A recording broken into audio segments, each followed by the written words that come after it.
good hockey game. I think we played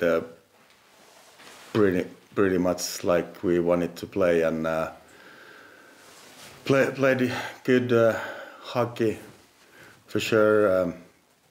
Kept the puck and kind of skated really good. Keep the puck deep and got at the end chances, and we were really effective. We kind of thought that if you want to win something, you need to play good and effective hockey. I want to ask, there were 3 different games, completely different, in my opinion. So maybe what do you expect from tomorrow? Is it going to be maybe similar game or again completely different game? You kind of never know when it's hockey.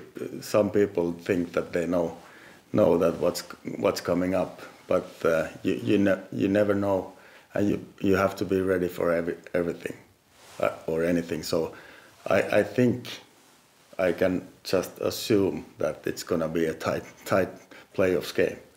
That's about it, and you have to be tough, but that's about it. Tough is tough, and there's different kind of toughness in hockey and in life.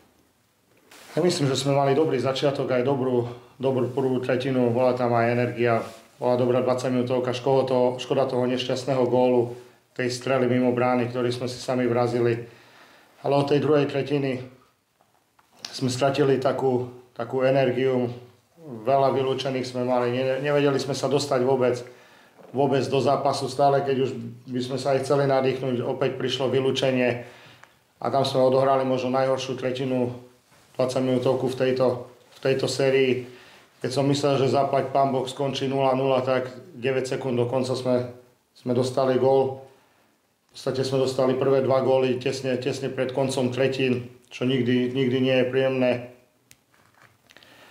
A ani v tej tretej tretine sme nenašli taký ten drive, taký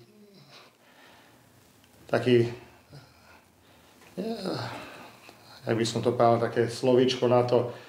Určite sme veľmi chceli, hej, lebo v tých zápasoch určite chlapci chcú a aj tie mužstvá chcú, ale nenašli sme takú odpoveď a ten kontaktný gól prišiel neskoro, mohol tam byť ešte jeden závar, keď sme netrafili bránu, ale asi za tie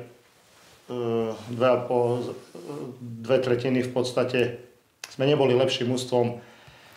Ale je stále 2-1, nie je koniec. Zajtra musíme vyhrať a chceme určite vyhrať a cestovať ešte do Trenčína.